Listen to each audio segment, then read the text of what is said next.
Hello everyone, my self Shivam Goswami आज फिर दोबारा आ चुका हूं आपके समक्ष एक और फिजिक्स का मोस्ट इंपोर्टेंट चैप्टर को डिस्कस करने, जिसका नाम है इलेक्ट्रिसिटी।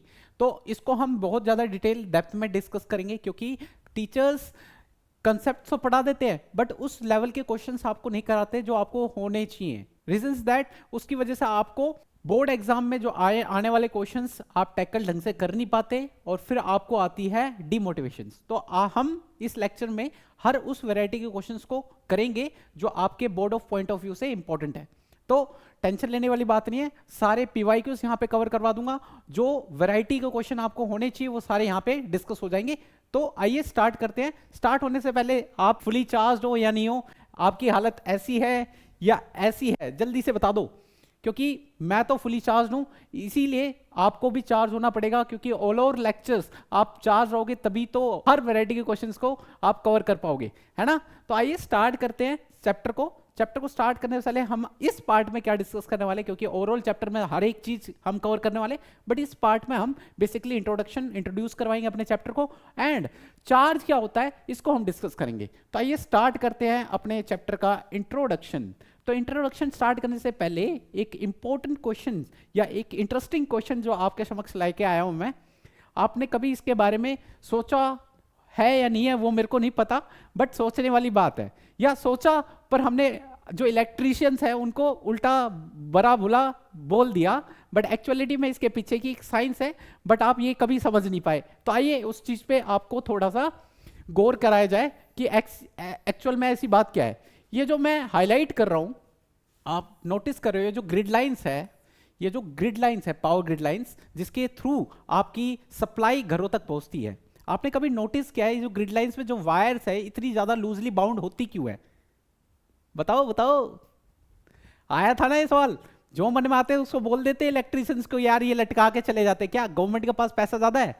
भाई साहब पैसा लिटरली ज़्यादा ही है बाकी पैसा ही इंपॉर्टेंस नहीं है, क्योंकि यहाँ पर एक साइंस है। अगर इसको लटकाया ना जाए तो इसकी सप्लाई में इशू आ सकता है, वायर ब्रेक हो सकती है। अब उसके पीछे क्या रीजन है आपको एंड में बताऊंगा लेक्चर के। जब तक आप इसको गूगल कर लो, इसको थोड़ा सर्च कर लो, थोड़ा समय निकाल के बीच में पॉज कर लेना और देन फाइंड करना, और लेक्चर के एंड में देखते हैं आप इसका आंसर मेरे आंसर से मैच करवा पाते हो नहीं करवा पाते।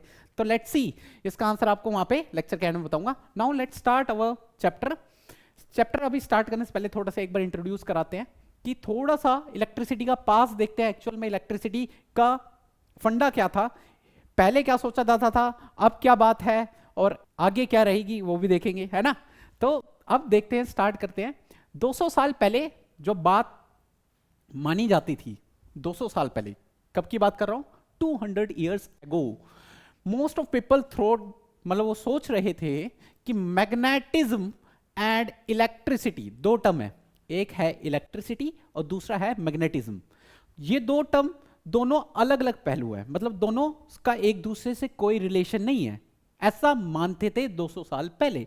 बट एक साइंटिस्ट है, बहुत ज्यादा ज्ञानी थे, उन्होंने इस चीज को प्रूव किया रॉन्ग, जिनका नाम था हैंस क्रिश्चियन। उन्होंने ये प्रूव किया कि जो इलेक्ट्रिक करंट है या इलेक्ट्रिसिटी है वो प्रोड्यूस कर सकता है मैग्नेटिक फील्ड।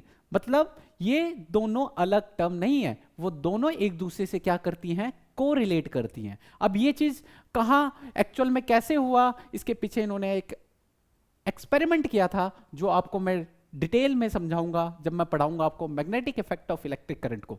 तो टेंशन लेने वाली बात नहीं, वहां पे समझाऊंगा, बट अभी इतना ध्यान रखना, 200 साल पहले यह माना जाता था कि इलेक्ट्रिक करंट और मैग्नेटिज्म दो अलग अलग टर्म है। बट एक्चुअलिटी में जब ये आए, उन्होंने ये इस चीज को प्रूव किया रॉन्ग, और उन्होंने कहा कि दोनों एक दूसरे से कोरिलेट करते हैं। ठीक है, एक ये बात इंपॉर्टेंट थी, थोड़ा सा पास देख लिया। और एक और एग्जाम्पल जो नेचर में एक बहुत प्यारा फिनोमेना होता है, अरोरा, उसको देखते हैं। वैसे अरोरा एक जो इफेक्ट है, ये जो ग्रीन कलर का इफेक्ट दिख रहा है ना, लहर, आसमान में लहर दिख रही है, लाइट, इसका एक पर्टिकुलर नाम से भी जाना जाता है, इसको हम देखेंगे ये नाम क्या है। नाम की वैसे इंपॉर्टेंस है, बट एक्चुअल में ये इफेक्ट हो कैसा है वो चीज देखते हैं। ये जो ग्रीन कलर का इफेक्ट है, ग्रीन ही नहीं होता, कलर इसका पर्पल भी हो सकता है, इसका कलर रेड भी हो सकता है, इसका कलर ग्रीन भी हो सकता है, डिपेंड ऑन कि वो किस चीज से कोलाइड कर रहा है। अब कोलिजन क्या है वो चीज आपको समझाता हूं। देखना, ये जो अरोरा है वो basically north part, north pole और साउथ पोल ऑफ रीजन में प्रेजेंट है। नॉर्थ पोल और साउथ पोल के रीजन में ही मिलता है, जो हमारा अर्थ है नॉर्थ पोल और साउथ पोल वहीं पाया जाता है, जबकि अदर रीजन में नहीं पाया जाता, क्योंकि इसका इफेक्ट वहां पे कैंसिल हो जाता है। कैंसिल कहां नहीं होता? नॉर्थ पोल और साउथ पोल में। तो इस चीज को थोड़ा समझाने के लिए आपको थोड़ा सा मैग्नेट के बारे में पता होना चाहिए। तो आओ एक बार देख लेते हैं मैग्नेट क्या है एक्चुअल में, है ना। तो मैं यहां पर मैग्नेट ले रहा हूं, समझना, बार मैग्नेट ले रहा हूं, उसके हिसाब से समझा रहा हूं, देखना। यस, ये आपका नॉर्थ पोल होता है, दो पोल होते हैं मैग्नेट्स में, नॉर्थ पोल और साउथ पोल। तो आपको हमें ये पता है, जो हमने बचपन से क्लासेस में पढ़ के आए हुए हैं ना, कि मैग्नेटिक फील्ड लाइंस कहां से निकलती है मैग्नेट्स में से? नॉर्थ से निकलती है, साउथ पे एंटर करती है, नॉर्थ से निकलती है, साउथ पे एंटर करती है। ऐसे सिमिलरली इधर से भी होगा, नॉर्थ से निकलेगी, साउथ में एंटर करेगी, हाँ है ना। अब चीज यहां पे समझना, देखना, जो ये मैग्नेट है कुछ हद तक, मतलब हम ये बोल सकते हैं हमारी जो अर्थ है वो एक तरीके का मैग्नेट ही है, तो उसमें भी नॉर्थ पोल और साउथ पोल होते हैं। तो मैं मान लेता हूं, ये जो सर्कल बना देता हूं, इस चीज को थोड़ा सा उठा के इधर ले आता हूं, उठा के ले आऊं या फिर ऐसे ही काम चला लेंगे, देखना। ओहो सॉरी सॉरी, ठीक है, समझना। यस, अर्थ भी एक तरीके से क्या है, हमारी मैग्नेट है। तो समझ लेना, अर्थ मैंने यहां बताई नहीं, अर्थ एक तरीके से मैग्नेट है हमारी। नॉर्थ पोल और साउथ पोल वहां पे भी होते हैं, हमने पढ़ा है ना, ज्योग्राफी पढ़ी है ना भाई साहब, वहां पे हमने पोल्स पढ़े हैं सारे, है ना। तो नॉर्थ पोल और साउथ पोल मैग्नेट्स की तरह बिहेव करता है। तो नॉर्थ पोल से मैग्नेटिक फील्ड लाइन निकलती है, साउथ में एंटर करती है, ऐसे ही। तो यहां पर दो चीज पे गौर देनी है कि यहां पे मैग्नेटिक फील्ड लाइंस का एरिया कहां पर ज्यादा है। आपने देखा होगा पोल के पास, ये पोल है ना हमारा, ये जो हमारा पोल है, पोल के पास जो मैग्नेटिक फील्ड लाइंस है वो यहां पर आके कन्वर्ज कर रही होंगी। आप देख पा रहे हो, नहीं देख पा रहे? देखो लाइट्स, लाइन यहां पे क्या कर रही है, कन्वर्ज कर रही है, आए ना, देखो कन्वर्ज कर रही है। और जबकि सबसे ज्यादा एरिया कहां कवर कर रही है, इन पोल्स को छोड़ के हर जगह एरिया इनका ज्यादा है। देखो यहां से भी पोल के आसपास लाइट क्या कर रही है, कन्वर्ज कर रही है, मतलब लाइट नहीं सॉरी, इलेक्ट्रिक फील्ड लाइंस यहां पे क्या कर रही है, कन्वर्ज कर रही है, हाँ है ना, क्लियर है। तो इसके आसपास मैंने जैसे मान लिया कि ये जो एरिया है, मतलब यहां पे मैंने एक मान लो ये है अर्थ, ये है अर्थ। आप देखोगे, आप चीज नोटिस करोगे ये जो मैग्नेटिक फील्ड लाइंस हैं वो अर्थ को पोल के आसपास इनका एरिया बहुत कम है, अर्थ के एटमॉस्फेयर, ये मैंने बोल दिया, ये इसका क्या है, एटमॉस्फेयर है, ये हमारा एटमॉस्फेयर है। तो इस एटमॉस्फेयर में पोल के आसपास in magnetic field lines atmosphere को ज्यादा कवर नहीं कर पाती, जबकि इस एरियाज में, मतलब पोल के सिवा छोड़ के ये एरिया ज्यादा से ज्यादा कवर होती है मैग्नेटिक फील्ड लाइन से। तो सन की जो रेज आ रही होती हैं, ये वैसे सन की रेज से ही आती है, क्या चीज, सन की जो रेज आती हैं, देखना मेरी बात, सन समझ लेना, यहां है सन की रेज हमारे एटमॉस्फेयर में आ रही है, एटमॉस्फेयर में आ रही है। तो नॉर्थ पोल और साउथ पोल रीजन में मैग्नेटिक फील्ड लाइंस उतना एटमॉस्फेयर में फैली नहीं होती, इजिली सन की रेज हमारे एटमॉस्फेयर में पहुंच जाती हैं, और एटमॉस्फेयर में प्रेजेंट होती है हमारी atmospheric gases like O2, N2। वो जो सनरेज के अंदर ना छोटे छोटे छोटे छोटे चार्ज पार्टिकल होते हैं, और वो चार्ज पार्टिकल उन एटमॉस्फेरिक के गैसेस के साथ कोलाइड करके एक इफेक्ट शो करते हैं, that effect is known as aurora, समझ गए। तो डिफरेंट डिफरेंट गैसेस के साथ कंबाइन करके या कोलाइड करके डिफरेंट डिफरेंट कलर शो कर सकते हैं। आपको पर्पल भी दिखेगा, जैसे ऑक्सीजन ग्रीन कलर का इफेक्ट दिखाता है, रेड कलर का इफेक्ट दिखाता है, ग्रीन एंड रेडिश कलर का, ऐसे ही नाइट्रोजन अलग कलर का दिखाता है। और नॉर्थ पोल और साउथ पोल ऑफ रीजन में जब इनका जो कलर आता है उनको एक स्पेसिफिक लाइट के नाम से भी जाना जाता है, वो आपका होमवर्क है, कमेंट करके जाओगे आप सर्च करोगे कि इन लाइट को अरोरा जो इफेक्ट होता है नॉर्थ पोल और साउथ पोल में, इनका जो नाम, स्पेसिफिक नाम क्या कहलाता है इस अरोरा इफेक्ट को, जो लाइट होती है वो आप मेरे को बताओगे, ठीक है, कमेंट्स के अंदर। तो ये चीज क्लियर है। अब बात आती है कि नॉर्थ पोल और साउथ पोल रीजन में तो समझ में आ गया, क्योंकि मैग्नेटिक फील्ड लाइंस उतना एटमॉस्फेयर कवर नहीं कर पाती, और इजिली जो रेज है, जो चार पार्टिकल हैं, वो इजिली एटमॉस्फेयर में पहुंच जाते हैं, एटमॉस्फेयर गैसेस से कोलाइड करते हैं, और देन हमारा क्या हो जाता है, हमारा यहां पे कोलिजन की वजह से ये इफेक्ट दिखता है। ये चीज क्लियर होगी। बट अदर रीजन में क्यों नहीं होती, यहां पे क्यों नहीं होता, इस एरियाज में क्यों नहीं होता भाई साहब, इस एरियाज में नहीं होता, रीजन क्या है, क्योंकि यहां पर जो ये हमारी मैग्नेटिक फील्ड लाइंस है, ये जो हमारी मैग्नेटिक फील्ड लाइंस है वो ज्यादा से ज्यादा एक्सपेंड हो चुकी है, एटमॉस्फेयर को काफी हद तक कवर कर लेती है। कवर करने के पीछे रीजन होने की वजह से क्या होता है, जो रेज आ रही होती हैं सन के थ्रू, उसके अंदर जो चार्ज पार्टिकल है वो मैग्नेटिक फील्ड लाइंस उनको वापस भगा देते हैं, टकरा के वापस भगा देते हैं, वो एटमॉस्फेयर तक पहुंच ही नहीं पाती, एटमॉस्फेरिक गैसेस से कोलाइड ही नहीं कर पाती। जब कोलाइड ही नहीं होगा तो इस अरोरा इफेक्ट का मतलब ही नहीं बनेगा। तो नॉर्थ पोल और साउथ पोल रीजन में वो इजीली कोलाइड कर पाती है क्योंकि एरिया कम होता है, जो ये हमारी मैग्नेटिक फील्ड लाइंस हैं वो उतना एरिया कवर नहीं कर पाती, आराम से एटमॉस्फेयर तक आती है, कोलाइड करती है, इस प्रकार का इफेक्ट दिखता है।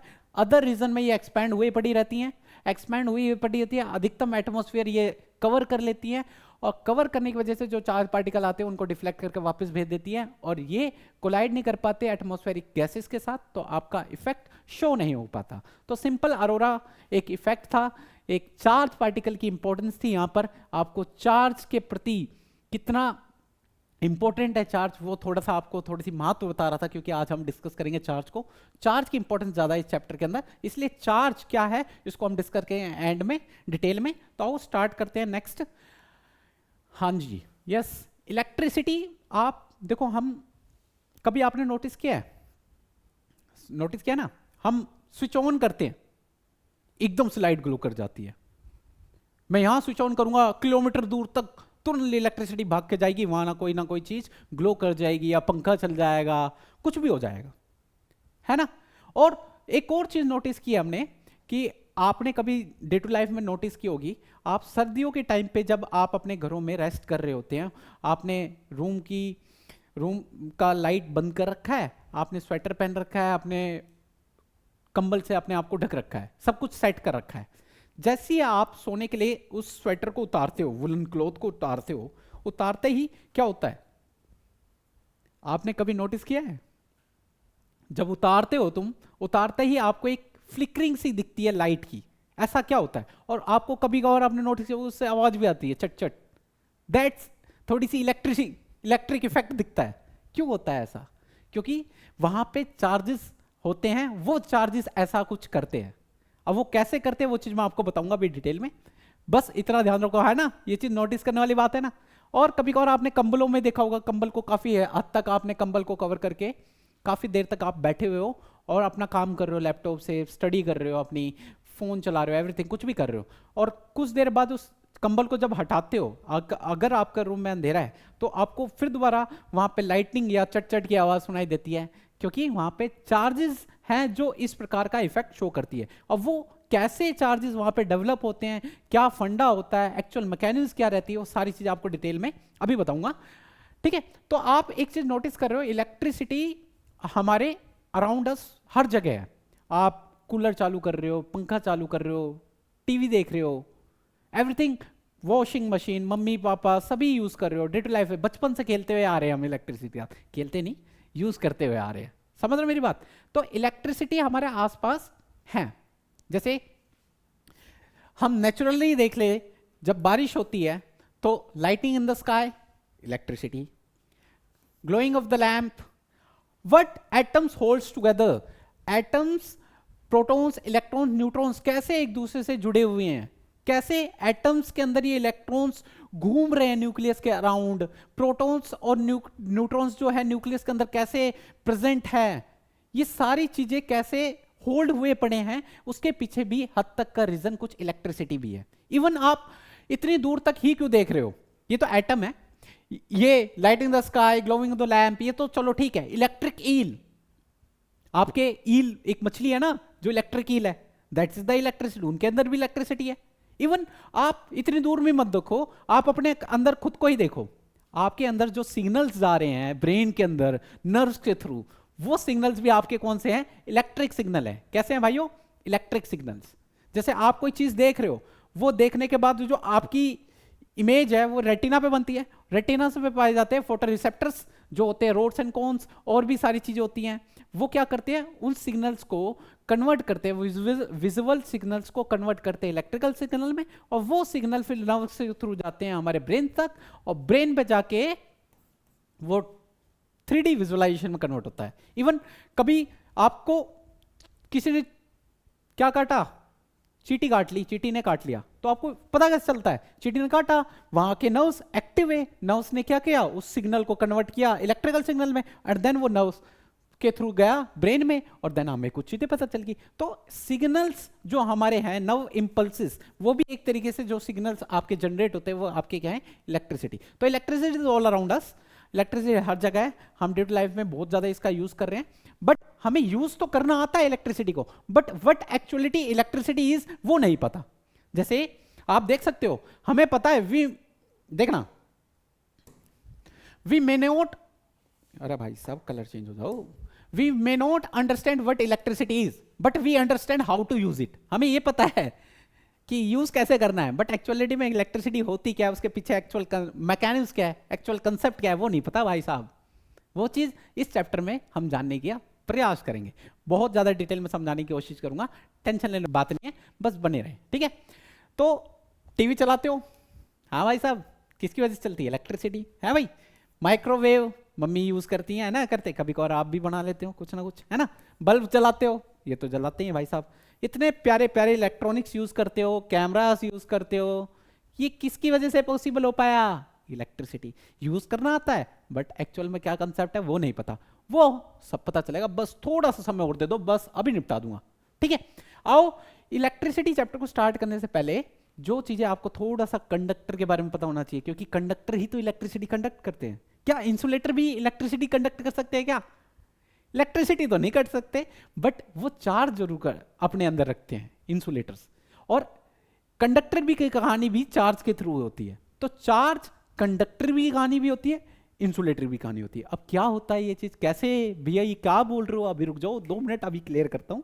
पहले ये समझो, कंडक्टर क्या होते हैं, इंसुलेटर क्या होते हैं, सेमीकंडक्टर क्या होते हैं। सेमीकंडक्टर को थोड़ा कम देखेंगे क्योंकि हमारे सिलेबस में नहीं है, बिल्कुल भी नहीं है, इसको हम 12th क्लास में ज्यादा डिटेल में डिस्कस करेंगे, फिजिक्स क्लास में, फिजिक्स में सेमीकंडक्टर पूरा एक चैप्टर आएगा, ठीक है। तो आइए देखते हैं कंडक्टर क्या होते हैं। भाई साहब कंडक्टर क्या होते हैं, कंडक्टर एक ऐसे ऑब्जेक्ट होते हैं जो अपने अंदर से चार्जेस को कहते हैं भाई साहब पास हो जाओ, आपके लिए फ्री छूट है ना। तो कंडक्टर क्या होते हैं, ऐसे ऑब्जेक्ट्स या मटेरियल्स जो अलाउ कर दे इलेक्ट्रिक करंट को कि इजीली फ्लो कर जाए, कोई दिक्कत नहीं है ना। कंटेन फ्री चार्ज इलेक्ट्रॉन्स होने चाहिए, जो कंडक्टर होते हैं वो अपने अंदर क्या करते हैं, फ्री इलेक्ट्रॉन्स कंटेन करते हैं। और इंसुलेटर को देखते हैं, इंसुलेटर पहले कंडक्टर का एग्जांपल देख लो, ये रे कंडक्टर का एग्जांपल, ये देखो, जैसे कॉपर, आपको शायद ये इसका लिखा हुआ नहीं दिख रहा होगा, मैं पढ़ रहा हूं, ठीक है। सी वाटर एक कंडक्टर है, एक वाटर आता है डिस्टिल वाटर, वो कंडक्टर नहीं होता क्योंकि उसमें सारे आयंस हमने रिमूव कर दिए होते हैं। डिस्टिल वाटर आपको हायर क्लास में आपको पता चलेगा, बड़े बड़े एक्सपेरिमेंट्स जो होते हैं वो डिस्टिल वाटर में अंदर किए जाते हैं, डिस्टिल वाटर का इंपॉर्टेंस है, ठीक है। सी वाटर आपके कंडक्टर होते हैं, डिस्टिल वाटर आपके कंडक्टर नहीं होते। सिल्वर कंडक्टर है हमारा, सिल्वर की वायर्स कितनी महंगी आती है, बट कंडक्टर बहुत अच्छा कंडक्टर होता है, ठीक है। लेमन जूस कंडक्टर है, लेमन जूस के अंदर कंडक्टिविटी बढ़ जाती है, पढ़ेंगे। स्टील एक कंडक्टर है, गोल्ड एक कंडक्टर है, बट गोल्ड की वायर्स यूज नहीं करते, बहुत महंगा पड़ जाएगा भाई साहब, बजट से बाहर चला जाएगा घरों में गोल्ड की वायर यूज करोगे तो, है ना। तो ये सारे आपके कंडक्टर्स हैं। कंडक्टर्स क्या होते हैं, जो अपने अंदर से इलेक्ट्रिसिटी या चार्ज को फ्लो करने के लिए अलाउ कर दे, तो उनको हम क्या बोलेंगे, कंडक्टर, बस इतना याद रखो। अब बात आती है इंसुलेटर, या इसी को दूसरे नाम से क्या बोलते हैं, नॉन कंडक्टर इंसुलेटर्स। इंसुलेटर्स क्या होते हैं, जो चार्ज को अलाउ कर दे वो होते हैं कंडक्टर, जो चार्ज को अलाउ ना करे वो क्या होते हैं भाई साहब, वो होते हैं इंसुलेटर, या फिर इनको दूसरे नाम से क्या बोलते हैं, नॉन कंडक्टर, ठीक है। तो ये लिख रखा है, do not allow charge current to flow easily, ठीक है। इनके पास लेक ऑफ फ्री इलेक्ट्रॉन्स होते हैं। एग्जांपल्स देख लेते हैं भाई साहब, ये रहे एग्जांपल्स, देख लो भाई साहब, कौन कौन, रबर हो गए, ग्लास हो गया, डायमंड भी हमारा एक इंसुलेटर है, डायमंड, ठीक है। वुड इंसुलेटर है, ऑयल इंसुलेटर है, और प्लास्टिक भी हमारे इंसुलेटर है। तो ये सारे कुछ एग्जांपल ध्यान रखना। कंडक्टर क्या होते हैं, इंसुलेटर्स क्या हो गए, क्लियर है। अब बात आती है, टर्म आता है सेमीकंडक्टर। सेमीकंडक्टर जो इन दोनों के बीच में लाई करते हैं, बीच में लटक जाते हैं, कुछ प्रॉपर्टी कंडक्टर की रखते हैं, कुछ प्रॉपर्टी इंसुलेटर की रखते हैं। ऐसे बंदों को क्या बोलते हैं, ये बंदे तो दोगले हैं भाई साहब, है ना? भाई साहब दो लेनी है, ये सेमीकंडक्टर है। Have electrical conductivity between conductor and insulator, electrical conductivity इनके बीच में पाई जाती है ना? और बाकी चीज ज्यादा देखने वाली जरूरत नहीं है। आओ इसके एग्जांपल देखो जो ज्यादा इंपॉर्टेंट है। एएमपी रजिस्टर जो यहाँ पे कवर करेंगे हम।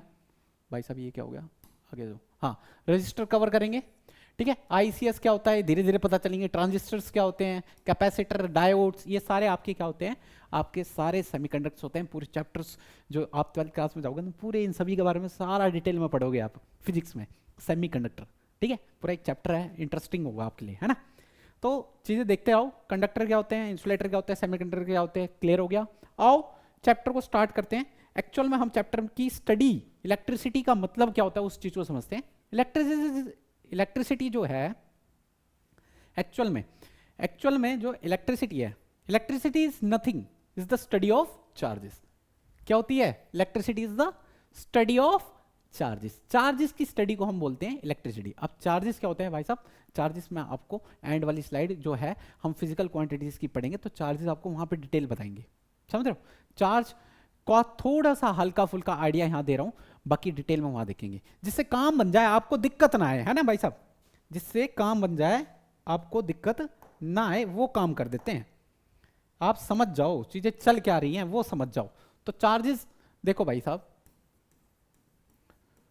यस, चार्जेस दो तरीके होते हैं, पॉजिटिव, नेगेटिव, है ना? डिटेल में आपको बताऊंगा आगे, टेंशन लेने वाली बात नहीं है, ठीक है। चार्जेस दो तरीके होते हैं, पॉजिटिव और नेगेटिव। Positive, be positive, and negative, ध्यान रखना। तो दो चार्जेस क्या करते हैं, जो लाइक चार्जेस होते हैं, जैसे मैं लाइक चार्जेस मतलब एक जैसे चार्ज, प्लस प्लस, अगर प्लस प्लस को आसपास लेकर आऊंगा, दोनों भगा देंगे एक दूसरे को। तो लाइक चार्जेस क्या करेंगे, एक दूसरे को रिपेल करेंगे। क्या करेंगे? रिपेल। अनलाइक चार्जेस, जैसे एक पॉजिटिव हो एक नेगेटिव हो, तो क्या करेगा, एक दूसरे को अट्रैक्ट करेंगे। अट्रैक्ट मतलब अपोजिट चार्जेस एक दूसरे को क्या करते हैं, अट्रैक्ट करते हैं, और लाइक चार्जेस एक दूसरे को रिपेल करते हैं। जैसे पॉजिटिव पॉजिटिव रिपेल करेगा, तो नेगेटिव नेगेटिव अगर मैं पास लेकर आऊंगा, तो ये क्या करेंगे, एक दूसरे को रिपेल करेंगे, है ना भाई साहब? रिपेल करेंगे नहीं करेंगे? करेंगे, है ना? तो ये चीज थोड़ी सी ध्यान में रखना, चार्जेस क्या है, बस इतने से काम बन जाएगा अभी यहाँ पर, ठीक है। और बाकी कंडक्टर इंसुलेटर पढ़ा दिया, जो यहाँ पे थोड़ी बहुत इंपॉर्टेंस होगी वहां पे काम हो जाएगा। चार्जेस अभी डिटेल में देखेंगे, पूरा स्लाइड है आपके पास, ठीक है। हाँ, इसको मिटा दे रहा हूं, ये अभी चल जाएगा, यहाँ पे ध्यान दो। यस, कहाँ गया, देखते रहो। यस, एक एग्जांपल लेके आया हूं, इससे समझते हैं, फिर बाद में हम स्टडी ऑफ चार्जेस हैं वो दो तरीके की होती हैं।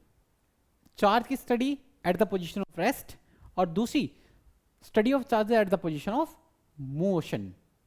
क्या मोशन में हो तब, तो वो देखेंगे कैसा है। इस पहले एग्जांपल के थ्रू देखो। एग्जांपल कभी कभार आपके दोस्तों ने आपको जादू दिखाया होगा ना क्लासेस में बैठ के, कि आज मैं तुम्हें घर से सीख के आया हूं एक जादू, हालांकि उनके बड़े भाइयों ने सिखाया होगा, बट उसके पीछे की साइंस क्या है वो अभी आपको पता चलेगी। आपने देखा होगा आपका दोस्त स्केल लेता है प्लास्टिक का, और उसको अपने बालों पर रब करता है, और छोटे छोटे छोटे छोटे पेपर के पार्टिकल्स को अट्रैक्ट करता है, जैसे ये कर रहा है, हाँ है ना? देखो ये स्केल आपको विजिबल होगा, है ना? चला लेना काम, विजिबल है। तो ये स्केल रब किया, रब करने से ऐसा क्या हुआ कि पेपर पार्टिकल अट्रैक्ट हो रहे हैं? हाँ भाई साहब, क्या हुआ? थोड़ा दिमाग लगा सकते हो, बताओ, हाँ है ना? जैसे मैडम ने ऐसा क्या किया है, इस मैडम ने, कि बलून से इनके बाल हवा में कैसे उड़ रहे हैं? बलून ने इसके बाल को अट्रैक्ट कैसे किया? देख पा रहे हो नहीं देख पा रहे? ऐसा क्या हुआ? नोटिस करो, कुछ सोचो। हाँ भाई साहब, मेरे को यहां पे कुछ चार्ज चार्ज सा दिख रहा है, नेगेटिव पॉजिटिव, कुछ यही फंडा है। यहां पे चार्ज डेवलप हो जाते हैं, कैसे होते हैं वो चीज मैं बताता हूं। जैसे मैं एक ग्लास रोड ले रहा हूं और एक सिल्क क्लॉथ ले रहा हूं, ठीक है। तो ये जो क्लॉथ के ऊपर कुछ चार्जेस होंगे, जब मैंने उसको रब किया, रब करने से कुछ हीटिंग पैदा हुई, हीटिंग की वजह से चार्ज क्या हुए, उस ग्लास रोड पे ट्रांसफर हो गए, और अपोजिट चार्ज डेवलप हुए एक दूसरे पे। क्या हुए? अपोजिट। ग्लास रोड पे पॉजिटिव आ गया, सिल्क पे नेगेटिव आ गए, और अपोजिट चार्ज एक दूसरे को क्या करते हैं? अट्रैक्ट करते हैं। कुछ यही रीजन है, जब स्केल को अपने बालों पे रब करते हो तो इस पे पेपर पे जो चार्ज होगा उसका अपोजिट चार्ज इस पे होगा, और उसके होने की वजह से जब आप पेपर के पास इस स्केल को ले जाओगे तो पेपर क्या होंगे, वहां पर अट्रैक्ट होंगे कुछ इस प्रकार से। समझ गए?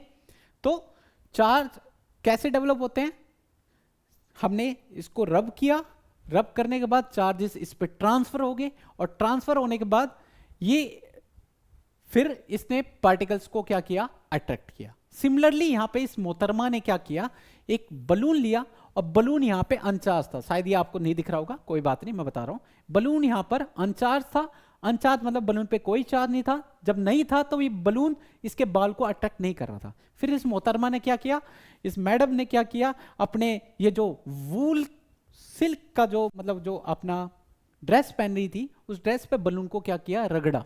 यहाँ पे लिख रखा है रबिंग की, इस पे रबिंग करने के बाद सेम जैसे सिमिलरली जब मैंने बालों पे रब किया था तो मेरे ऊपर जो चार्जेस थे, मेरे अंदर जो चार्जेस थे वो ट्रांसफर हो गए इस पार्टिकल पे, इस ऑब्जेक्ट पे। सिमिलरली जब इसने अपने कपड़ों पे इस बलून को रब किया, रब करने के बाद इसके जो कपड़ों पे चार्जेस थे या इसके ऊपर जो चार्जेस थे वो ट्रांसफर हो गए बलून के ऊपर, और देन जब ये अपने बालों के पास लेकर आई तो बाल हवा में उड़ने लगे, क्योंकि बालों के अंदर जो चार्जेस होंगे, बलून पे चार्जेस होंगे, वो अपोजिट चार्ज होने की वजह से चीजें अट्रैक्ट हो रही होंगी। अगर सेम चार्ज आएंगे तो क्या होगी, रिपेल होंगी, क्योंकि रीजन हमें पता है, अपोजिट चार्ज क्या करेंगे, अपोजिट चार्ज अट्रैक्ट करेंगे, और सेम चार्ज क्या करेंगे, रिपेल करेंगे। ये कंसेप्ट लगता है सिंपल। और एक और चीज आप देखोगे समझना, एक तो ये सिनेरियो है कि हमने चीजों को रब किया, चार्ज ट्रांसफर हुए, चीजें अट्रैक्ट और रिपेल हो रही है। दूसरा कंसेप्ट क्या है, आपने कभी गौर देखा होगा, हमने स्विच ऑन किया, स्विच ऑन किया तुरंत लाइट जल गई, स्विच ऑफ किया लाइट बंद हो गई, स्विच ऑन किया कूलर चालू हो गया, टीवी चालू हो गया, एवरीथिंग बंद करते ही बंद हो गया। ऐसा क्यों हो रहा है भाई साहब? स्विच ऑन ऑफ करने की वजह से कभी चीजें चालू हो रही है, कभी बंद हो रही है, ऐसा क्यों हो रहा है? समझ रहे हो? नोटिस दैट, ये चीज नोटिस करने वाली बात है, क्योंकि यहां पे जो चार्ज है उसको, उसके फ्लो को रोका गया। जैसे आपने स्विच ऑन किया, फ्लो वापस बहने लगा, वापस ऑफ करोगे तो चार्जेस का फ्लो रुक जाता है। तो यहां पे जो चार्जेस हैं, यहां पे ये जो अभी आपने जो ये पेज डिस्कस किया है, यहां पे जो चार्जेस हैं वो ट्रांसफर हुए हैं, घर्षण की वजह से चार्जेस ऑब्जेक्ट पे ट्रांसफर हुए, बट यहां पे जाने के बाद चार्जेस फ्लो नहीं कर रहे, मूव नहीं कर रहे, स्टैटिक हैं। जबकि जब आप घरों में स्विच ऑन करते हो तो जो चार्जेस होते हैं वो फ्लो करते हैं। स्विच ऑन किया, सर्किट कंप्लीट हुआ, सर्किट कंप्लीट करने की वजह से क्या हुआ, वो चार्जेस मूव करने लगे होलो और सर्किट में, आपका बल्ब ग्लो कर जाता है, आपकी टीवी ऑन हो जाती है, आपका पंखा चालू हो जाता है। तो ये सिनेरियो जो है, जो दूसरा सिनेरियो जो आपको समझा रहा हूं, वहां पे चार्जेस क्या है, eight the position of motion. यहां पे जो सिनेरियो चल रहा था, eight the position of rest चल रहा था। चार्जेस घर्षण करी, पार्टिकल जो मतलब जो चार्जेस है वो अदर ऑब्जेक्ट पे जाके रुक गए, देन वो अट्रैक्ट और रिपेल वाली कहानी चल रही है। यहां पे जो सिनेरियो चलने वाला है, जैसे ये सेल कनेक्ट किया मैंने, सेल कनेक्ट किया, करंट का फ्लो हुआ, इलेक्ट्रॉन्स फ्लो कर रहे, चार्जेस फ्लो करने लगे, फ्लो करा तो आपका बल्ब ग्लो कर गया। समझ गए? मतलब यहां जो सिनेरियो है वहां पे चार्जेस के फ्लो की कहानी चल रही है, यहां पे charges at the position of rest है, यहां charges at the position of motion है। तो स्टडी दो तरीके की होती है। तो यहां पे चीज नोटिस हुई कि स्टडी दो तरीके की होती है, eight the position of rest, eight the position of motion. Motion का एक और प्यारा एग्जांपल आपके सामने लेके आया हूं, हंगामा मूवी है एक हमारी, उसमें एक सीन था जिसमें एक व्यक्ति को करंट लग जाता है। जैसे ये वाला जो व्यक्ति है, इसको करंट लग जाता है। मैं दूसरा कलर लेता हूं जिससे आपको ज्यादा क्लैरिटी आए। हाँ, इसको थोड़ा सा पतला करते हैं। हाँ देखो, ये जो व्यक्ति है इसको करंट लगा था, परले वाले बंदे को, मतलब नेक्स्ट वाले बंदे को इसका पता नहीं लगा, इस व्यक्ति को करंट लगा पड़ा है और चिपका पड़ा है करंट की वजह से, है ना। और जैसे ही उसने इस पे हाथ रखा, ये देखो इस पे हाथ रखा ना उस वाले बंदे पे, ये उसके चार्जेस फ्लो होके इसके पास आए, फिर इसने रखा हाथ तो इसके पास आ के फ्लो, और इस गधे ने क्या किया, लोहे की रोड रखी और ये चार्जेस इस लोहे की रोड के थ्रू इसके पास आए, फिर इस मैडम ने पकड़ लिया तो इसके पास चार्ज। तो चार्जेस एक दूसरे से क्या कर रहे हैं, फ्लो कर रहे हैं। यहाँ चार्जेस एक दूसरे से दूसरे पर्सन पे फ्लो करते हुए जा रहे हैं, मूवमेंट हो रही है चार्जेस की, और यहाँ इसलिए वजह से इनको झटका लगता हुआ जा रहा है। वो झटका हैवी भी हो सकता है, तो आपकी डेथ भी हो सकती है, तो मजाक वाली बात नहीं है। चार्जेस जिस हिसाब से यहाँ पे खेल रहे हो ना बलून के साथ, चार्जेस के साथ, तो चार्जेस खेलने के लिए भी अच्छा लग रहा होगा। यहाँ पर पेपर अट्रैक्ट कर रहे हो, बलून से बाल उड़ा रहे हो, चार्जेस खतरनाक भी हो सकते हैं इस प्रकार से, ठीक है। तो मजाक वाली बात नहीं है, तो चीजें इंपॉर्टेंस समझो, इंपॉर्टेंस क्या है। तो यहाँ पे ये चीज पता चली, मैं इसको डिलीट करता हूं, फिर आपको लिख के दिखाता हूं, है ना। यस, तो चार्जेस की स्टडी दो तरीके से होती है, हमें ये पता चला इस इमेज के थ्रू कि स्टडी ऑफ चार्ज, हाँ, तो दो तरीके ब्रांच है। एक चार्ज की स्टडी करेंगे eight the position of motion, जो ये वाली सिनेरियो थी, और एक चार्ज की स्टडी करेंगे eight the position of rest, जो ये वाला सिनेरियो थी। तो चार्जेस की study eight the position of rest, उसको एक अलग ब्रांच का नाम दिया गया, उसका नाम रखा गया इलेक्ट्रोस्टैटिक। क्या रखा गया? इलेक्ट्रोस्टैटिक। इलेक्ट्रो का मतलब होता है चार्ज। क्या होता है भाई साहब? इलेक्ट्रो का मतलब होता है चार्ज, ध्यान रखना। इलेक्ट्रो का मतलब क्या होता है? चार्ज। और स्टैटिक का मतलब होता है कोई चीज स्टैटिक, कभी आपने सुना होगा ना स्टैच्यू। स्टैच्यू सिमिलर किससे? स्टैटिक। स्टैटिक का मतलब होता है रेस्ट, रुक जाओ, एक जगह रुक जाना, स्टैटिक, ठीक है। तो अगर हम चार्ज की study eight the position of rest करें, उस ब्रांच को हम बोलेंगे इलेक्ट्रोस्टैटिक। तो इसमें क्या होने वाला है? ओहो यार, ये चीज सिलेक्ट क्यों नहीं होती? एक मिनट, यहीं पे ये दिक्कत आ रही है। चलो कोई नहीं, यहां लिख दे रहा हूं। यहां पे क्या होता है, दूसरे कलर से लिखते हूं, आपको अच्छा लगेगा। Study of charges, study of charges at rest कहां होती है? इस ब्रांच के अंदर, इलेक्ट्रोस्टैटिक। समझ आ गया? और दूसरी ब्रांच क्या है हमारी? Current electricity. करंट इलेक्ट्रिसिटी, समझना मेरी बात। करंट इलेक्ट्रिसिटी में क्या होता है? ये देखो, करंट का मतलब होता है मोशन, मूवमेंट, ठीक है। और इलेक्ट्रिसिटी का मतलब अभी मैंने बताया चार्जेस। तो करंट इलेक्ट्रिसिटी में क्या करने वाले हैं हम? चार्ज की स्टडी करेंगे eight the position of motion या मूवमेंट में, ठीक है। तो यहां पे होगा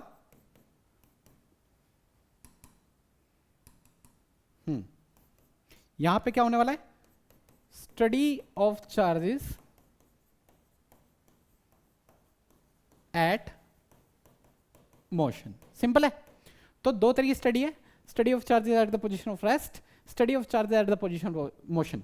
तो क्या भैया हमें दोनों पढ़ने पड़ेंगे? नहीं भाई साहब, आपके सिलेबस में जो है वो क्या है? वो आपका है लालू, वो है आपका करंट इलेक्ट्रिसिटी।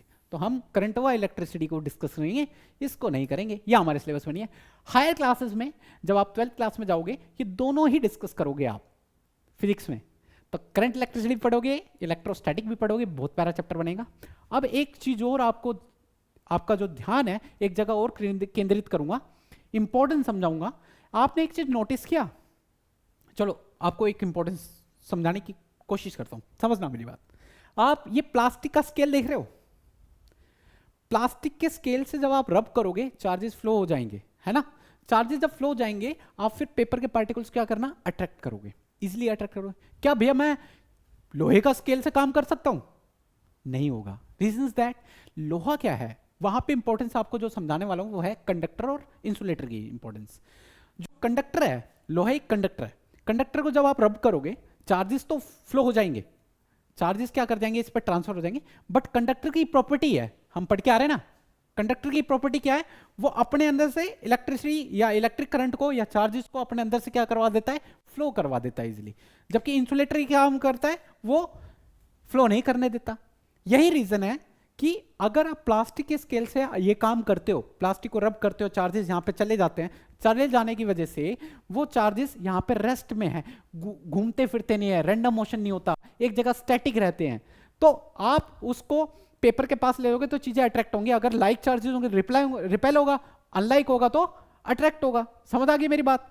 बट लोहे के स्केल में क्या होता है? जब आप लोहे के स्केल को रब करते हो, पार्ट मतलब चार्जेस तो इस पे चले जाते हैं, बट वो चार्जेस यहाँ पर रेस्ट पे नहीं होते, वो मोशन कर रहे होते हैं, ऑल ओवर बॉडी चार्ज फैल जाता है। तो इसका इफेक्ट यहाँ पे कैंसिल आउट हो जाता है। जब आप लोहा लेके जाओगे तो ये अट्रैक्ट और रिपेल कुछ नहीं करता। समझ गया मेरी बात? तो यहां पे बेसिकली एक ये जो सिनेरियो था, ये वाला जो सिनेरियो, यहां पर सारी चीजें आपने नोटिस की होगी, इंसुलेटर पे ऐसा काम हो रहा है। इंसुलेटर जैसे ये स्केल, ये आपका रबर, ये वुलन क्लॉथ्स है ना, सिल्क क्लॉथ्स, ग्लास रोड, ये सारे आपके क्या थे? इंसुलेटर थे, नॉन कंडक्टर थे। तो इलेक्ट्रोस्टैटिक में study of charges at the position of rest होती है, बट किसकी वजह से होती है? अधिकतम यहां इस ब्रांच में जो डिस्कस होता है वो इंसुलेटर होता है, नॉन कंडक्टर होता है। समझ गए? तो जब आप इलेक्ट्रोस्टैटिक पढ़ोगे तो अधिकतम जो आप डिस्कस करने वाले हो इस ब्रांच के अंदर, आप इंसुलेटर और नॉन कंडक्टर करोगे। बट करंट इलेक्ट्रिसिटी के अंदर आपको ऐसा व्यक्ति चाहिए, क्योंकि देखो आपने स्विच ऑन किया, चार्जेस फ्लो करके गए, स्विच ऑन मतलब बल्ब जल गया, पंखा चालू हो गया। वो कैसे हुआ? आपने सर्किट को कंप्लीट किया, चार्जेस तुरंत भाग के गए, ग्लो कर दिया चीज। उसके लिए क्या होना चाहिए? जो प्रॉपर्टी होनी चाहिए मटेरियल के अंदर, उसके अंदर ऐसी प्रॉपर्टी होनी चाहिए कि चार्जेस क्या करे, उसके अंदर से फ्लो करे। फ्लो करने के लिए क्या चाहिए? हमें ये प्रॉपर्टी चाहिए कि अलाउ करे वो अपने अंदर से चार्जेस को फ्लो करने के लिए। तो हमें क्या चाहिए? कंडक्टर। कंडक्टर कौन? कॉपर ले सकते हो, गोल्ड ले सकते हो, स्टील ले सकते हो, किसी को भी ले सकते हो इनमें से, है ना? तो ऐसे मटेरियल चाहिए जिनके अंदर चार्जेस फ्लो हो सके। तो हमें यहां पे कंडक्टर की इंपॉर्टेंस आई।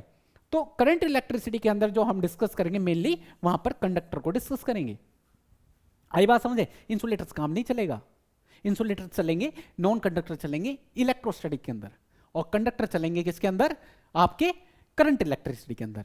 तो समझ गए? करंट इलेक्ट्रिसिटी के अंदर मेनली हम कंडक्टर को डिस्कस करेंगे और इंसुलेटर्स को हम डिस्कस करेंगे इलेक्ट्रोस्टैटिक्स के अंदर। क्लियर है यहां तक मामला? बट हम जो डिस्कस करने वाले हैं मेनली, हमारा जो सिलेबस है वो इससे रिलाई करेगा, तो हम करंट इलेक्ट्रिसिटी कंडक्टर से ज्यादा टच में रहेंगे। ठीक है? इवन अब स्टार्ट करते हैं हम अपना चैप्टर। यस, हाउ इंसुलेटर इतना ही नहीं कि इलेक्ट्रोस्टैटिक में वर्क कर रहा है, इंसुलेशन हमारी लाइफ भी सेव कर रहा है। अब भैया ये कैसे बात कर रहे हो भाई साहब? लाइफ सही में सेव कर रहा है, वरना दिन प्रतिदिन जहां जाओगे वहीं झटके खाओगे, घर में बैठे बैठे झटके खाओगे, क्योंकि तुम्हारी हरकतें ऐसी है सामान फैलाने की। इस प्रकार से सामान फैला लेते हो, फोन चार्ज कर रहे हो, कभी पंखा अपने आसपास लगा लेते हो, कभी कुछ कनेक्ट कर लेते हो। भाई साहब ये जो वायरें फैली पड़ी हैं, इतना बुरा झटका मार सकती है ना, तुम्हारी हालत खराब कर देगी। कैसे?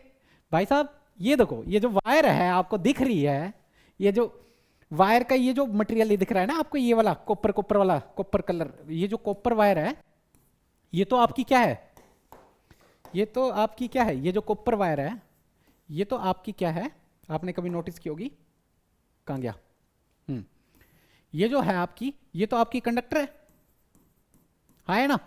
ये तो हमारी कंडक्टर है नहीं है ना? कंडक्टर है। बट मैं इस चीज की बता रहा हूं, ये जो रेड कलर का कवरिंग करी गई है, ये ब्लू कलर की कवरिंग, ये येलो कलर की कवरिंग जो की गई है, ये हमारी क्या है? रबर है, इंसुलेटर। अगर भाई साहब इस वायर के ऊपर इंसुलेशन ना की जाती, ये वायर नंगी होती, नेगड होती, तो आप जहां टच करते वहां करंट लगता, और वो करंट अगर हैवी हुआ तो आपकी लाइफ भी चली जा सकती है। जिस प्रकार से आप ये चीजें फैला के बैठे हो, अगर इस पे इंसुलेशन ना हो तो दिक्कत हो सकती है। आप जहां रखोगे वहां झटका लगेगा। ये जो वायर यहाँ पे लटकी हुई है मेरे पीछे, अगर इसको इस पे ये वायर पे रबर की इंसुलेशन ना होती तो मैं अभी पढ़ा नहीं पाता, झटके खा रहा होता। समझ गए? तो इंसुलेशन लिटरली सेव्स लाइफ। ठीक है?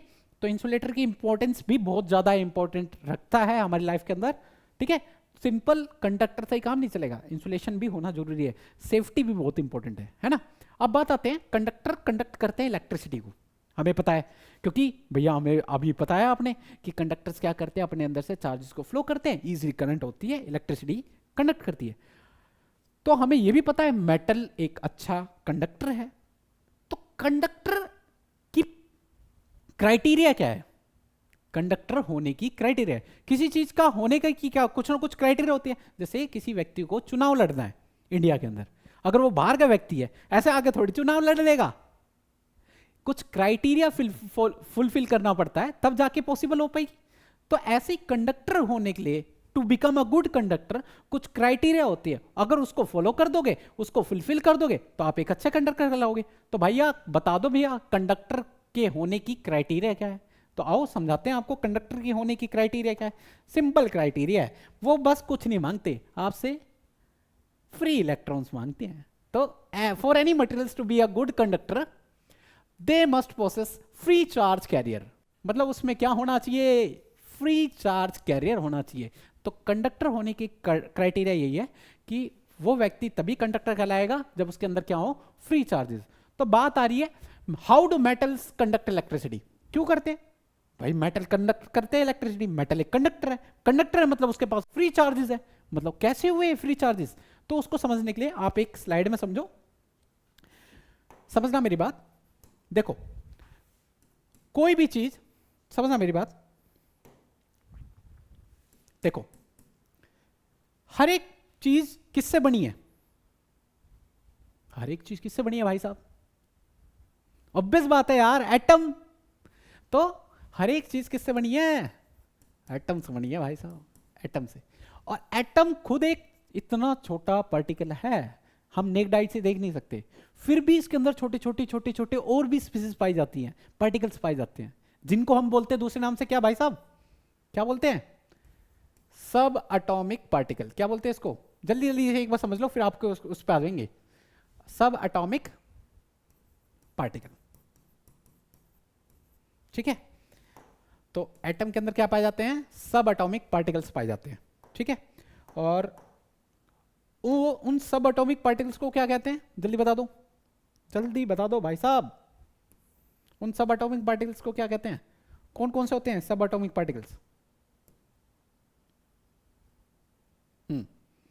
तो आपने देखा होगा सब एटॉमिक पार्टिकल्स हमारे पास तीन तरीके के होते हैं, जल्दी जल्दी मैं बता देता हूं। देखो तो आपने देखा होगा सब एटॉमिक पार्टिकल्स हमारे पास तीन तरीके होते हैं, इलेक्ट्रॉन्स, प्रोटॉन्स और न्यूट्रॉन्स। क्या कौन कौन से होते हैं, इलेक्ट्रॉन्स होते हैं एक होता है प्रोटॉन होता है ना, और एक क्या होते हैं हमारे न्यूट्रॉन होते हैं, सब एटॉमिक पार्टिकल्स, जिनको दूसरे नाम से एक और नाम बोला जाता है, क्या बोला जाता है, फंडामेंटल पार्टिकल। क्या बोलते हैं, फंडामेंटल पार्टिकल, क्या बोलते हैं उनको भाइयों, ध्यान रखना, दूसरे नाम से भी क्या बोलते हैं, फंडामेंटल पार्टिकल। तो एक बार इनको पढ़ने से पहले आपको इनकी लोकेशन बता देता हूं, ये एटम्स के अंदर पाए तो जाते हैं बट एक्चुअल में कहां पाए जाते हैं एक बार जल्दी से देख लेते हैं।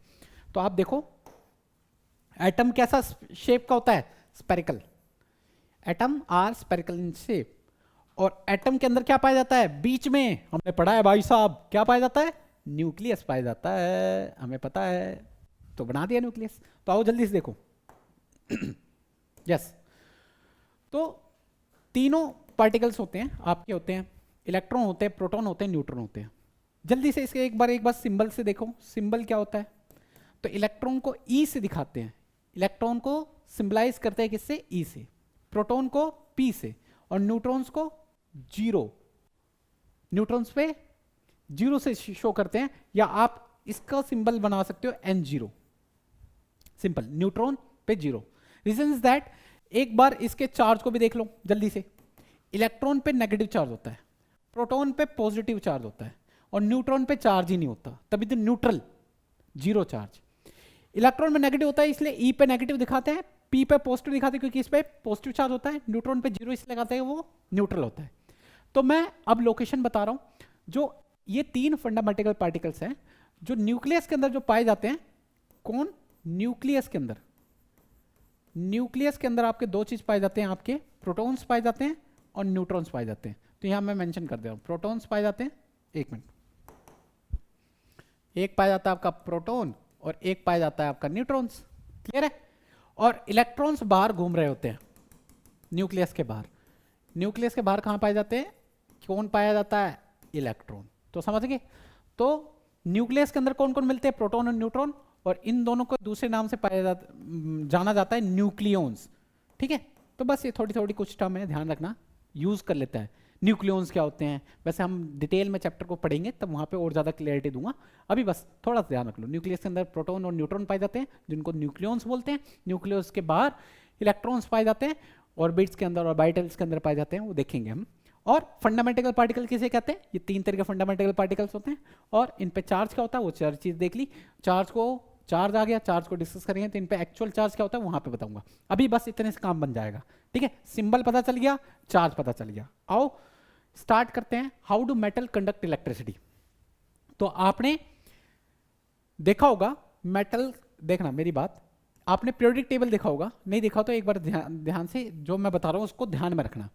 ये समझ लेना एक पीरियोडिक टेबल आपकी, ठीक है। पीरियोडिक टेबल में जो ये लेफ्ट साइड होता है, क्या चीज, पीरियोडिक टेबल में जो लेफ्ट साइड होता है ये सारे आपके मेटल्स होते हैं, लेफ्ट साइड में मेटल्स, और राइट साइड में जो होते हैं आपके सारे नॉन मेटल्स पाए जाते हैं।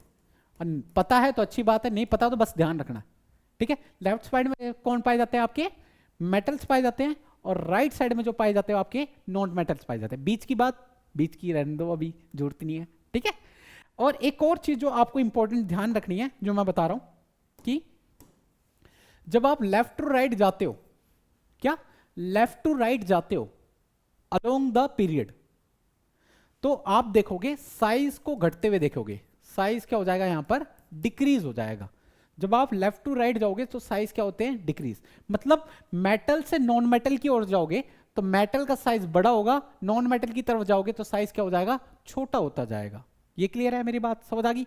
मतलब इससे ये कंपैरेटिवली पता चला जो मेटल का जो साइज होता है, क्या चीज, जो मेटल का साइज होता है वो कंपैरेटिवली लार्जर होता है, और नॉन मेटल का साइज जो होता है कंपैरेटिवली स्मॉलर होता है।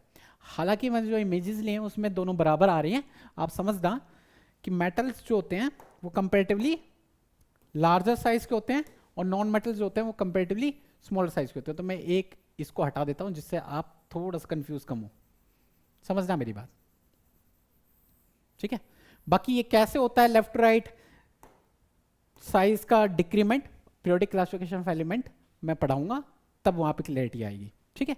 और 9th क्लास में आप पढ़ के भी और हल्का फुल्का आइडिया होगा, नहीं होगा काम चला लो बस अभी, क्योंकि हमें ये समझना है how do metal conduct electricity. तो ये चीज पता चलेगा, कंपैरेटिवली लार्जर साइज होता है मेटल का, और कंपैरेटिवली स्मॉल साइज होता है नॉन मेटल्स का। इससे इफेक्ट पड़ता है, कैसे इफेक्ट पड़ता है समझना। देखो मैं इसको मिटा रहा हूं, ये चीज क्लियर होगी। मतलब लेफ्ट राइट जाएंगे साइज घटेगा। जल्दी देखो होता क्या है, न्यूक्लियस क्या करता है, ये जो न्यूक्लियस दिख रहा है आपको, ये जो न्यूक्लियस दिख रहा है ना आपको, दूसरे कलर से लेता हूं, हाँ है ना, ये जो न्यूक्लियस आप देख पा रहे हो, छोटा करता हूं साइज, यस, ये जो आप न्यूक्लियस देख पा रहे हो,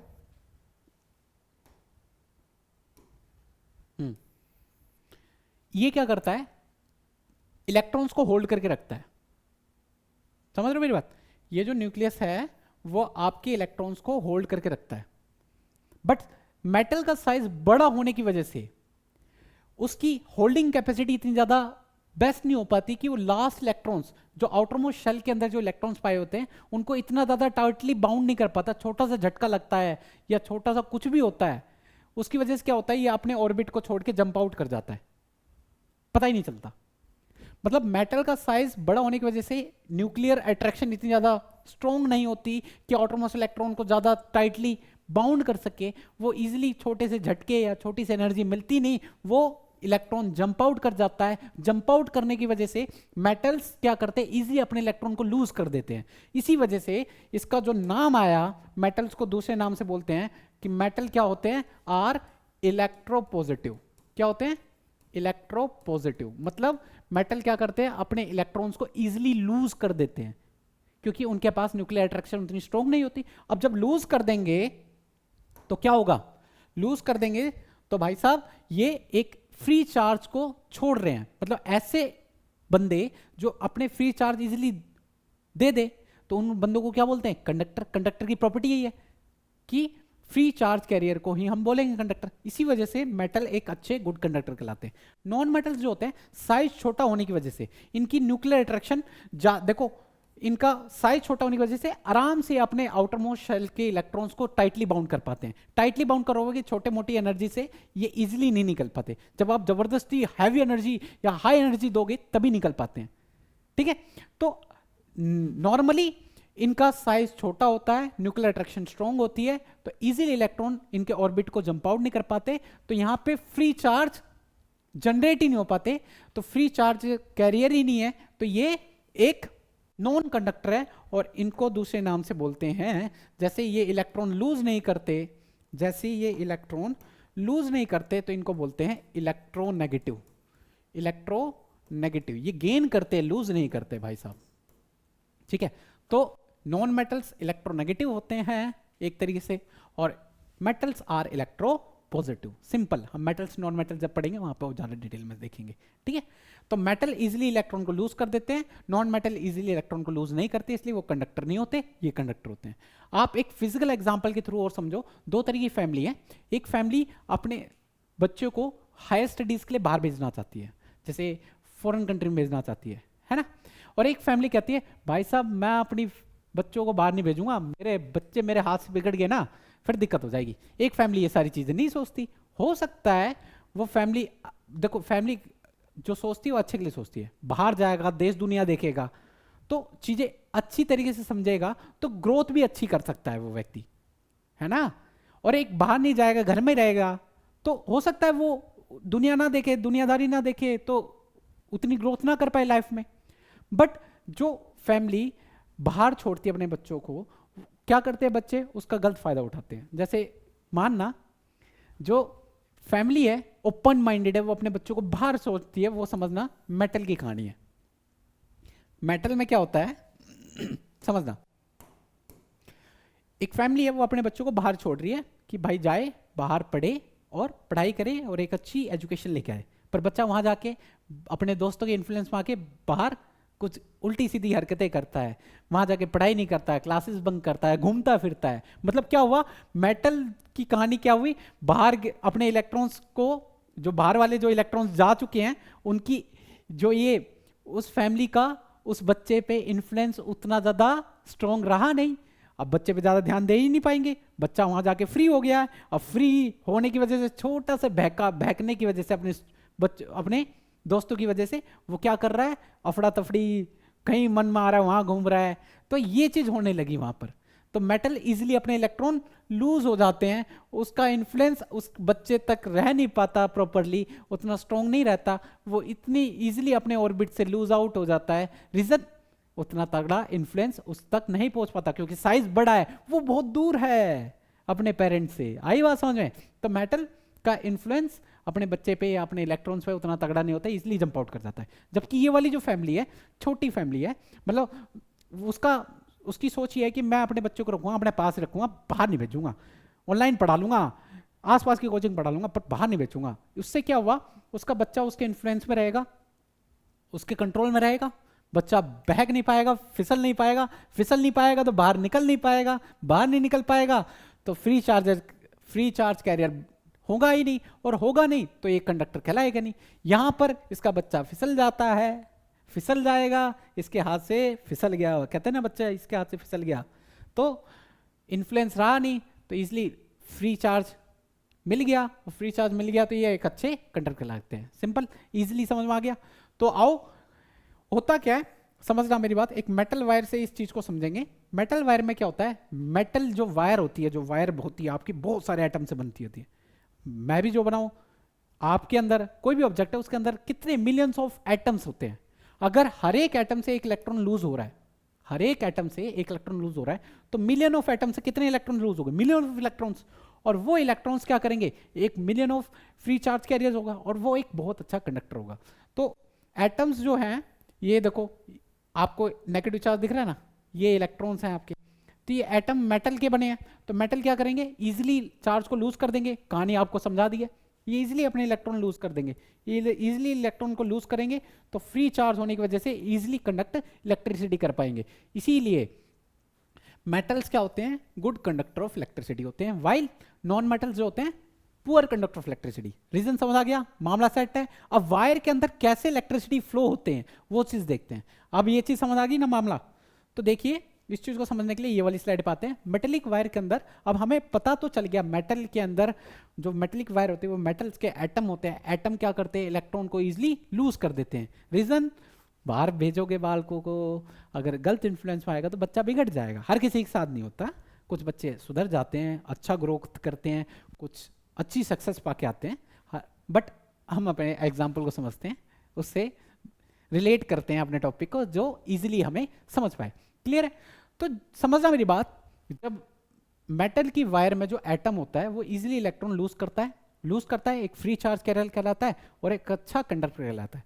तो यहाँ पे देखो ये जो एटम दिख रहे हैं आपको, ये जो ऑरेंज है वो सारे आपके एटम है। एटम ने अपने इलेक्ट्रॉन लूज कर रखे हैं देखो ब्लू कलर में, और वो जो इलेक्ट्रॉन है, मतलब जैसे समझना जो फैमिली थी उसने जिसने अब्रॉड अपने बच्चों को भेजा, अब वो वहां गया अपने दोस्तों के इन्फ्लुएंस में, जो उसके नए दोस्त बने उनको इन्फ्लुएंस करके उसको बहका के उसको फ्री कर दिया। तो उसके बच्चे क्या करेंगे, रैंडम कहीं मन आएगा वहां जाएंगे, क्लास मन हुआ तो जाएंगे वरना नहीं जाएंगे, बार में चले जाएंगे, कहीं पे भी चले जाएंगे, कभी कहीं, कुछ फिक्स नहीं है, उनकी कोई डायरेक्शन फिक्स नहीं है, कोई कुछ नहीं है फिक्स। तो वो क्या करते हैं, इलेक्ट्रॉन कभी इधर जाते कभी उधर जाते, कभी इधर जाते कभी उधर जाते, कभी इधर जाते कभी उधर, कोई फिक्स नहीं है, कोई डायरेक्शन नहीं है। तो यहां पर इस मेटल वायर के अंदर जब तक सेल कनेक्टेड नहीं था, मतलब मम्मी पापा का इन्फ्लुएंस नहीं है, वो आजाद हैं, तब क्या होगा, मेटल्स के अंदर जो इलेक्ट्रॉन्स होंगे वो क्या होंगे, वो करेंगे आपके रैंडम मोशन। क्या करेंगे भाई साहब, रैंडम मोशन कर रहे होंगे। क्या कर रहे होंगे, रैंडम मोशन कर रहे होंगे, कोई डायरेक्शन नहीं है, रैंडमली मूव कर रहे हैं। रैंडमली मूव कब कर रहे हैं, दो सिनेरियो है, एक सेल कनेक्टेड नहीं है और दूसरा जब सेल कनेक्ट कर देते तब क्या कहानी होगी। तो पहले जब सेल कनेक्टेड नहीं है, ना मम्मी पापा का इन्फ्लुएंस, ना किसी चीज का इन्फ्लुएंस, किसी चीज का डर नहीं है, तो रैंडम मोशन चल रहा है, कुछ भी मन मारे वो कर रहे हैं, जो मन मारा वो कर रहा है। जैसे ही सेल कनेक्ट हुआ, मतलब समझना मेरी कहानी, रैंडम मोशन कर रहे हैं, उल्टी सीधी हरकतें कर रहे हैं, कभी ना कभी तो फंसेंगे। समझना कि पुलिस वाले आए, उन्होंने देखा कुछ बच्चे बाहर से आके अफड़ा तफड़ी कर रहे हैं, तो पुलिस डिपार्टमेंट आया, वहां पे क्या आया, पुलिस डिपार्टमेंट आया। देखो देखो देखो कौन आए, ये आपके पोटेंशियल डिफरेंस, पुलिस डिपार्टमेंट, ठीक है। पोटेंशियल डिफरेंस आया, ठीक है। पोटेंशियल डिफरेंस एक तरीके क्या लिया हमने, सेल कनेक्ट कर दिया। क्या किया गया, हमने सेल को कनेक्ट कर दिया। जैसे ही हमने सेल कनेक्ट किया, जैसे ही हमने पुलिस डिपार्टमेंट, पोटेंशियल डिफरेंस एक तरीके से बोलते हैं सेल को, तो जैसे ही सेल कनेक्ट किया तो उनको समझ में आ गया भाई पुलिस वाले आ चुके हैं, अब हमारी शिकायत जाएगी हमारे घर पे और हमारी आजादी छिन जाएगी, इसलिए चुपचाप सीधे हो जाओ, जो एक अलाइन हो जाओ, वरना घर तक शिकायत जाएगी या फिर पुलिस वाले ठोकेंगे भी। तो उस डर से क्या हो जाता है, वो सारे सारे एक अलाइनमेंट में आ जाते हैं। देखो कोई रैंडम मोशन नहीं कर रहा, कोई रैंडम मोशन नहीं कर रहा, सारे सारे एक अलाइनमेंट में आ गए। कब हुआ, जब हमने सेल को कनेक्ट किया। जब तक सेल कनेक्टेड नहीं था, कोई इन्फ्लुएंस नहीं था, किसी चीज का डर नहीं था, तब भैया ऐसे रैंडम मोशन चल रहा था। जैसे ही सेल कनेक्ट किया, कुछ इस प्रकार का मोशन चालू हो गया, एक अलाइन हो गई, एक डायरेक्शन में आ गए। और वो डायरेक्शन क्या है वो भी बताऊंगा, एक डायरेक्शन कैसी होती है, वो क्या चीज होती है, वो डर क्या होता है, क्योंकि सेल जैसे कनेक्ट होती है वो एक डायरेक्शन देता है। वो डायरेक्शन क्या होती है, अभी मैं क्लियर करता हूं, ठीक है। अब समझना, जैसे मैंने यहां सेल लगा दिया, सेल में क्या होता है, पोटेंशियल डिफरेंस। सेल को दूसरे नाम से क्या बोला मैंने, पोटेंशियल डिफरेंस। डिफरेंस समझना मेरी बात, एक बड़ी डंडी होती है सेल के अंदर और एक होती है छोटी डंडी। बड़ी डंडी बताती है, समझना मेरी बात, जो ये बड़ी डंडी है वो होती है हाई पोटेंशियल रीजन। क्या होती है, हाई पोटेंशियल रीजन। और जो छोटी डंडी होती है वो होती है लो पोटेंशियल रीजन। तो कोई भी चीज जो फ्लो करती है वो हाई टू लो ही करती है। जैसे टंकी छत पे रखी है, नीचे पानी चालू करते हैं, टंकी से पानी बह के आता है ना, हाई से लो हवा बह रही है, हवा कब बहती है, हवा कब लहरती है, उसका भी रीजन है हाई रीजन से लो रीजन। कभी आपने देखो ना, हवा इधर की चल रही है, मतलब इधर रीजन हाई है इधर लो है, तभी हवा से लो, हाई से लो चीजें बहती हैं। सिमिलरली यहां पे भी कोई कहानी है, जैसे कोई हीट है, हीट का भी फ्लो हॉट बॉडी से कोल्ड बॉडी होता है। जैसे मैं तवा गर्म कर रहा हूं, मैं कुछ रोटी बना रहा हूं, तो तवा जब तक गर्म नहीं रहता पीछे तक, जैसे मैं फ्लेम तवे पर डालता हूं, धीरे धीरे धीरे हीट का फ्लो हाई से लो की तरफ आता है। सिमिलरली कोई भी चीज फ्लो करती है तो हाई टू लो करती है, ये चीज समझ आ गई। तो हाई पोटेंशियल रीजन से करंट का फ्लो होता है, लो पोटेंशियल रीजन आती है। जैसे समझना, ये देखो भाई साहब, कौन सा, ये देखो, ये बड़ी डंडी है, तो बड़ी डंडी से करंट का फ्लो होगा, आएगा आएगा, फिर इसके अंदर जाएगा, फिर इसके अंदर जाएगा, फिर ऐसे घूम के हाई से वापस लो की ओर आएगा। तो यहां पे भी जो करंट का डायरेक्शन, जो करंट का फ्लो है, वह हाई पोटेंशियल रीजन होता है और to low potential region. Clear होगा। और एक और चीज जो आपको बतानी है, समझना, जो बड़ी डंडी है उसको पॉजिटिव से डिनोट करते हैं, छोटी डंडी जो है वो नेगेटिव से डिनोट करते हैं। ठीक है, पॉजिटिव मींस क्या चीज, हाई पोटेंशियल रीजन, नेगेटिव मतलब लो पोटेंशियल रीजन। तो समझना, जब तक सेल कनेक्टेड नहीं था कुछ इस तरीके सिनेरियो था, जैसे ही सेल कनेक्टेड हुआ तो ये हाई पोटेंशियल रीजन है ना, हाई पोटेंशियल रीजन होने की वजह से यहां पे पॉजिटिव आएगा और इधर आएगा नेगेटिव। क्लियर है, यहां तक मामला सेट है, कोई दिक्कत नहीं है। तो जैसे यहां पर पॉजिटिव लगाऊंगा, उधर लगाऊंगा नेगेटिव, तो आप देखोगे इलेक्ट्रॉन्स, तो अभी आपको मैंने यहां पे बताया था इलेक्ट्रॉन्स पे जो चार्ज होता है वो कौन सा होता है, नेगेटिवली चार्ज होते हैं। चीज समझना, इलेक्ट्रॉन नेगेटिवली चार्ज है, ये नेगेटिव चार्ज है, ये नेगेटिव चार्ज है, नेगेटिव नेगेटिव, ये सारे नेगेटिवली चार्ज हैं। तो ऑब्वियस बात है, अभी मैंने इससे पहले आपको कहानी बताई थी कि जो लाइक चार्जेस होते हैं, जो लाइक चार्जेस होते हैं, कहाँ गया, ये रहा, यहाँ से मिटा दिया था ना मैंने, कोई बात नहीं कोई बात नहीं, कहाँ गया, यस। तो ये हमें ये तो पता है ना, लाइक चार्जेस रिपेल करते हैं, अनलाइक चार्जेस अट्रैक्ट करते हैं। तो ये अट्रैक्ट करेंगे, ये रिपेल करेंगे, ये चीज खानी है। तो इस पर नेगेटिव चार्ज, और यहाँ पे जो रीजन आ रहा है वो नेगेटिवली चार्ज रीजन आ रहा है, क्योंकि लो पोटेंशियल रीजन का इन्फ्लुएंस होगा वहां पर, है ना। तो नेगेटिव नेगेटिव क्या होंगे, रिपेल करेंगे, तो ये इलेक्ट्रॉन को भगाएगा। और पॉजिटिव क्या कहेगा, भाई इस पे नेगेटिव, और ये इस पे नेगेटिव, इस पे नेगेटिव, और इधर पॉजिटिव। नेगेटिव कहेगा मेरे पे नेगेटिव, तेरे पे पॉजिटिव, आ जा चिपक जाते हैं। तो नेगेटिव पॉजिटिव क्या करेंगे, एक दूसरे को अट्रैक्ट करेंगे। पॉजिटिव बुलाएगा अपनी तरफ, आ जाओ आ जाओ, इधर आ जाओ। नेगेटिव क्या कहेगा, उधर भगाएगा। तो नेगेटिव चार्ज, ये लो पोटेंशियल रीजन क्या कर रहा है, ये इनको उधर भगा रहा है, और ये कह रहा है पॉजिटिव डायरेक्शन में जाओ तुम। जो बच्चे भटक गए थे, जो उल्टी सीधी हरकतें कर रहे थे, जैसे ही सेल लगा, सेल क्या कह रहा है, फ्लो करो तुम पॉजिटिव डायरेक्शन में, बी पॉजिटिव, उल्टी सीधी हरकतें मत करो। समझ गए। तो इसने क्या किया, इलेक्ट्रॉन का फ्लो नेगेटिव से पॉजिटिव होता है। और करंट का फ्लो क्या होता है, देखो करंट का फ्लो हाई पोटेंशियल रीजन मतलब पॉजिटिव, और लो पोटेंशियल रीजन की ओर, मतलब दो चीज पता चली। करंट का फ्लो यहां पे लिख रखा है मैंने, जो करंट का फ्लो होता है वो पॉजिटिव टू नेगेटिव होता है। क्या होता है, करंट का फ्लो जो होता है वो पॉजिटिव टू नेगेटिव होता है, देख लो। इलेक्ट्रॉन का फ्लो उल्टा, इलेक्ट्रॉन का फ्लो होता है नेगेटिव टू पॉजिटिव। चीजें समझा दी कैसे होती है क्या नहीं होती, समझ आ गया, इजी है ना। बस दो बात याद रखना, करंट का flow positive to negative, electron का flow negative to positive, simple बात है। ये दो बात ध्यान में रखना, कैसे हुआ चीज समझा दी है, याद रख लेना, काम हो जाएगा। यहां से एक छोटे छोटे क्वेश्चन पूछ लेते हैं। तो सेल जब तक कनेक्ट नहीं होता इस हिसाब से सिनेरियो, सेल कनेक्ट हो जाता है तो इस प्रकार का सिनेरियो रहता है। क्लियर है, यहां तक मामला सेट है, इजी है ना। तो ध्यान रखना, आगे बढ़ते हैं। आगे अब जो हम इस चैप्टर में फिजिकल क्वांटिटीज, यहां से आपके न्यूमेरिकल्स बनते हैं।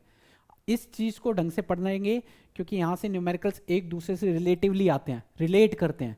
तो सबसे पहला जो टर्म हम यहाँ पे कवर करने वाले हैं वो करने वाले हैं electric charge. What is electric charge, और साथ के साथ इन सभी को फिर अदर पार्ट्स में इनको कवर करेंगे सभी को। हाँ, तो इसके बाद हम पढ़ेंगे इलेक्ट्रिक करंट, फिर पढ़ेंगे पोटेंशियल डिफरेंस, रेजिस्टिविटी, रेजिस्टेंस, है ना, heat generated due to current, electric power क्या होती है, सारी चीजें देखेंगे। इजी है। जब आप ये सबको पढ़ लोगे, दो चीज अपने आप कवर हो जाएंगी। ओम्स लॉ भी हम साथ के साथ पढ़ लेंगे, जूल्स लॉ ऑफ हीटिंग साथ के साथ पढ़ेंगे, और लास्टली हम जो कवर करेंगे वो कवर करेंगे application of heating effect of electric current. तो ये कुछ इस प्रकार का सिनेरियो रहेगा, हमारा पाथ रहेगा चीजों को पढ़ने का, और सारे न्यूमेरिकल्स टॉपिक बाय टॉपिक आपको कराए जाएंगे। तो टेंशन वाली बात नहीं है, ठीक है। सारे पीवाईक्यूज यहाँ पर कवर हो जाएंगे। तो आओ स्टार्ट करते हैं। सबसे पहला अपना topic electric charge. What is charge, charge charge charge चल रहा था। आओ चार्ज की इंपॉर्टेंस हमने देख ली, बिना चार्ज कहानी ही नहीं है। तो आओ चार्ज को देखते हैं, चार्ज का खेला क्या है।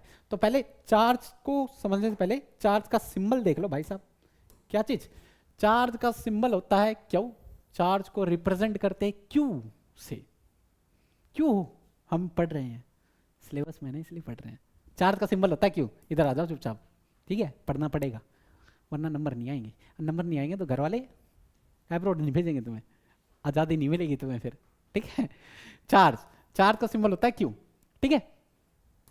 हाँ देख लो, हाँ चार्जेस अभी बताया, पॉजिटिव नेगेटिव, दो तरह के चार्जेस होते हैं। क्यों होते हैं आओ देख लेते हैं। हाँ भाई होते हैं क्यों हैं, अभी बताया ना, इलेक्ट्रॉन्स में नेगेटिव चार्ज होता है, प्रोटॉन में पॉजिटिव चार्ज होते हैं। चार्ज देखो भाई, आपके फंडामेंटल पार्टिकल कौन कौन से होते हैं, आपके होते हैं इलेक्ट्रॉन्स, आपके होते हैं प्रोटॉन्स और न्यूट्रॉन्स। अब इस पे तो नेगेटिव चार्ज होता है, इस पे पॉजिटिव चार्ज होता है, इस पे कोई चार्ज नहीं होता। चार्ज पार्टिकल सिर्फ दो ही पाए ना, एक हो गए इलेक्ट्रॉन, एक हो गए प्रोटॉन। इलेक्ट्रॉन पे नेगेटिव, प्रोटॉन पे पॉजिटिव, तो चार्ज दो तरीके पाए, नेगेटिव और पॉजिटिव। तो दो पॉजिटिव चार्ज आसपास आएंगे तो क्या करेंगे, रिपेल करेंगे।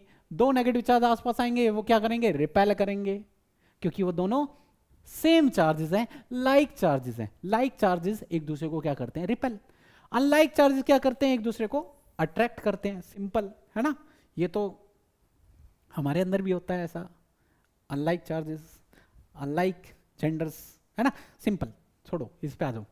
एटम्स तो खेला देख लो, ये सारी चीज बता चुका हूं, जल्दी से देख लो। ये आपका न्यूक्लियस है, न्यूक्लियस के अंदर आपके प्रोटॉन्स और न्यूट्रॉन्स, इलेक्ट्रॉन्स आपके ऑर्बिट में घूम रहे हैं। ये देख लो, ऑर्बिट में आपके इलेक्ट्रॉन्स घूम रहे हैं, आपको दिख नहीं रहा होगा पर इसलिए मैंने हाईलाइट कर दिया। प्रोटॉन्स न्यूट्रॉन्स इलेक्ट्रॉन सब पता चल गया। Proton positive, electron negative, neutron कोई चार्ज नहीं, है ना। तो चार्ज की, चार्ज तो पता चल गए, दो तरह के चार्ज होते हैं, पॉजिटिव और नेगेटिव। कितना चार्ज होता है वो चीज बताता हूं। हाँ इधर देखो, इधर इधर इलेक्ट्रॉन पे चार्ज जो होता है, एक चीज और याद रखना, एटम जो होता है, एटम के अंदर जितने इलेक्ट्रॉन होते हैं उतने ही प्रोटॉन होते हैं। ध्यान रखना, इलेक्ट्रॉन और प्रोटॉन की संख्या बराबर होती है एटम के अंदर। जैसे किसी का एटॉमिक नंबर 11 है तो 11 इलेक्ट्रॉन है, 11 प्रोटॉन है, ठीक है। ध्यान रखना, एटम के अंदर प्रोटॉन और इलेक्ट्रॉन की स्ट्रेंथ बराबर होती है, ठीक है। तो स्ट्रेंथ बराबर होगी तो चार्ज भी बराबर होगा, बट मैग्नीट्यूड उल्टा होगा, क्योंकि इलेक्ट्रॉन पे नेगेटिव चार्ज आएगा, प्रोटॉन पे पॉजिटिव आएगा। तो इलेक्ट्रॉन पे जो चार्ज होते हैं वो होता है माइनस, क्योंकि इलेक्ट्रॉन पे नेगेटिव चार्ज, 1.6 इंटू 10⁻⁻19 कूलम। कितना होता है, -19 कूलम। कूलम क्या है, एसआई यूनिट होती है चार्ज की। कूलम क्या होती है, एसआई यूनिट होती है चार्ज की। देख लो, SI unit of charge is coulomb. Coulomb C, C capital C is a charge, ठीक है। हाँ, और प्रोटॉन की बात की जाए, प्रोटॉन पे भी सेम चार्ज है, क्योंकि दोनों की स्ट्रेंथ क्या होती है भाई साहब, बराबर होती है, बट मैग्नीट्यूड बराबर नहीं होगा। Plus 1.6 into 10⁻⁻19 coulomb. न्यूमेरिकल्स में आपको समझना, ई लिखा है तो समझ जाना वहां पे चार्ज ऑफ इलेक्ट्रॉन है, ठीक है। न्यूमेरिकल्स फॉर्मुलेज में आपके ई लिखाएंगे तो समझ जाना 1.6 इंटू 10⁻⁻19 कूलम रखना है वहां पर, सिंपल यूज कर लोगे ना, मामला सेट है।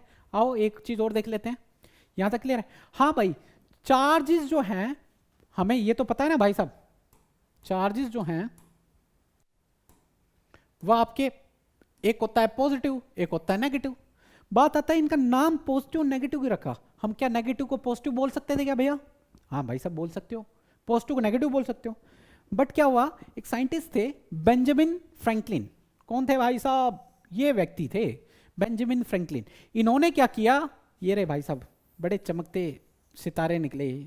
इन्होंने चार्ज का नाम रखा पॉजिटिव और नेगेटिव। अगर इन्होंने पॉजिटिव को पॉजिटिव नहीं बोला होता, नेगेटिव को नेगेटिव नहीं बोला होता, उसका उल्टा बोल देता तो उल्टी कहानी चलती, हम पॉजिटिव को नेगेटिव बोलते, नेगेटिव को पॉजिटिव बोलते।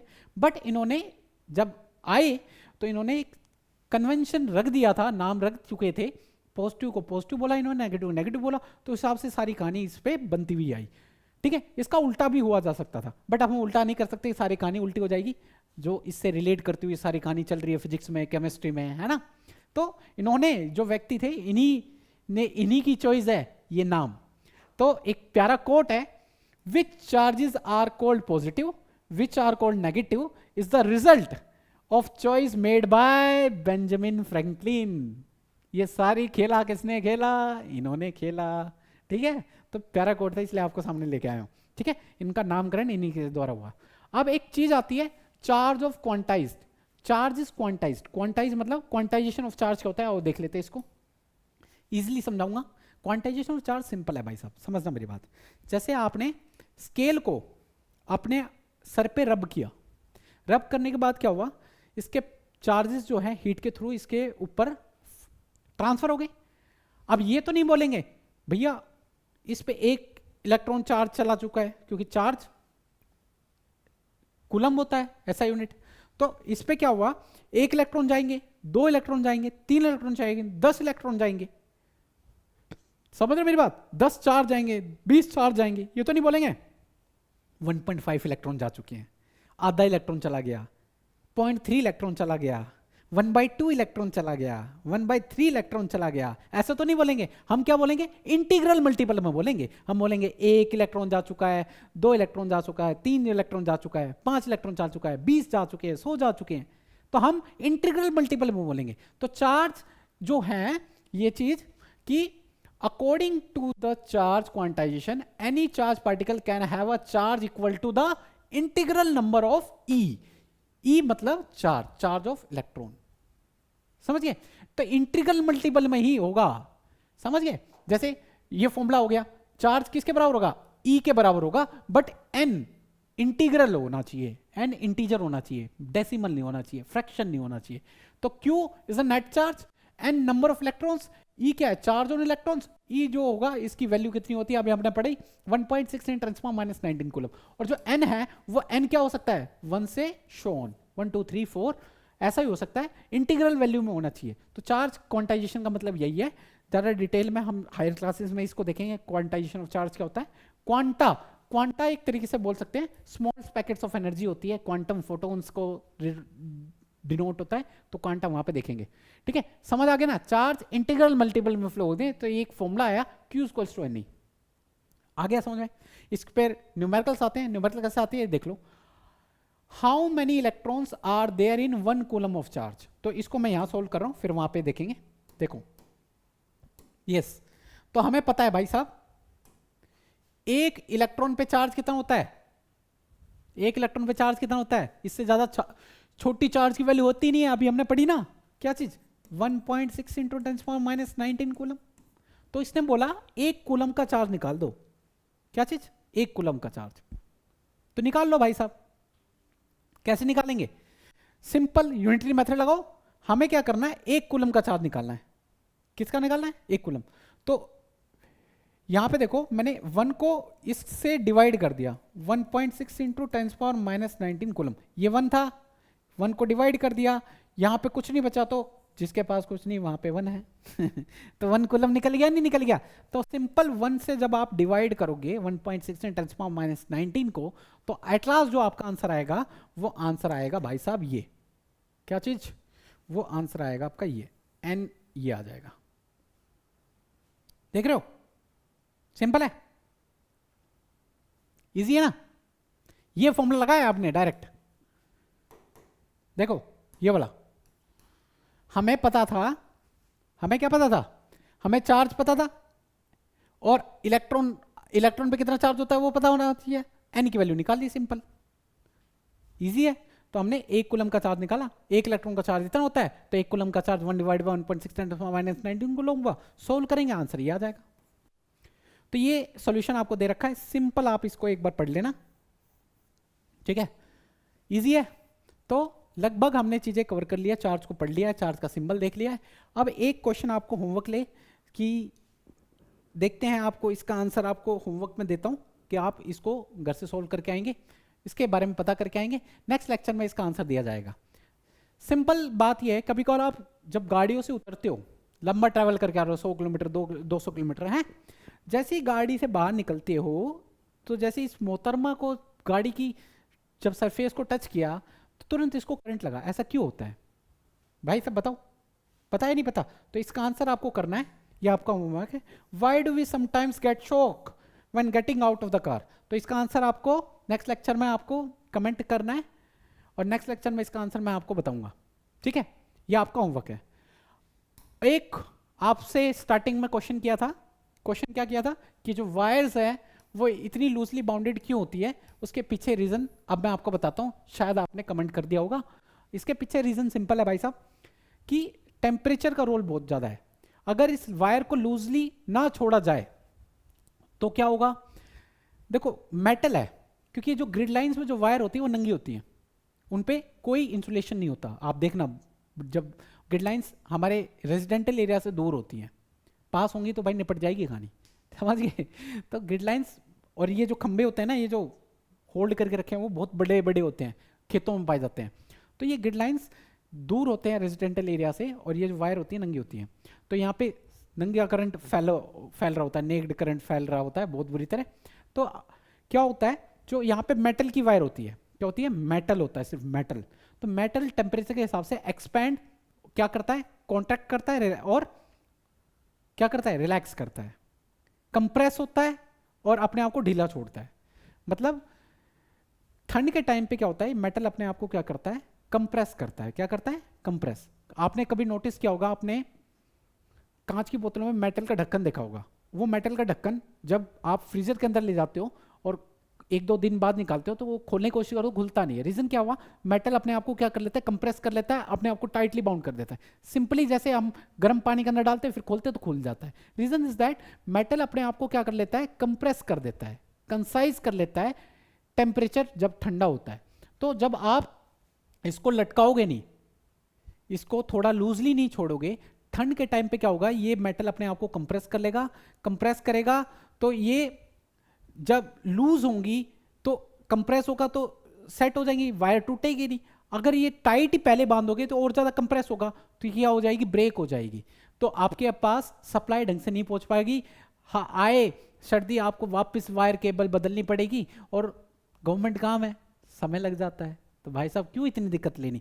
तो इतनी साइंस होती है कि भाई साहब इसको लूज छोड़ते हैं कि भाई ठंड हो चाहे गर्म हो, गर्मी के टाइम ये अपने आप को लूज कर लेती हैं। तो हमें चीज़ें मैनेज करके चलनी पड़ती है। ठंड के टाइम पे इसको थोड़ा मतलब ये टूटे ना, तो उस हिसाब से इसको लटकाया जाता है, उसको थोड़ा लूज छोड़ा जाता है। सिंपल आंसर है ना, easy. And lastly thank you for your time. आज का लेक्चर इतना रहेगा। नेक्स्ट लेक्चर में इस चार्ज से रिलेटेड और भी क्वेश्चन आएंगे, क्योंकि चार्ज के कंसेप्ट जो है ना, चार्ज के क्वेश्चंस वो करंट से मैच करता हुआ काफ़ी आएगा। करंट जब हम पढ़ेंगे उससे रिलेट करके क्वेश्चन आएगा। तो सारे क्वेश्चंस वहाँ से नेक्स्ट लेक्चर में हम कवर करेंगे डिटेल में। तो आज के लिए इतना है काफ़ी, और जो क्वेश्चन दिया है उसको आंसर नेक्स्ट लेक्चर में मेरे को चाहिए कमेंट के अंदर। तो नाउ आज के लिए thank you and thank you for your time.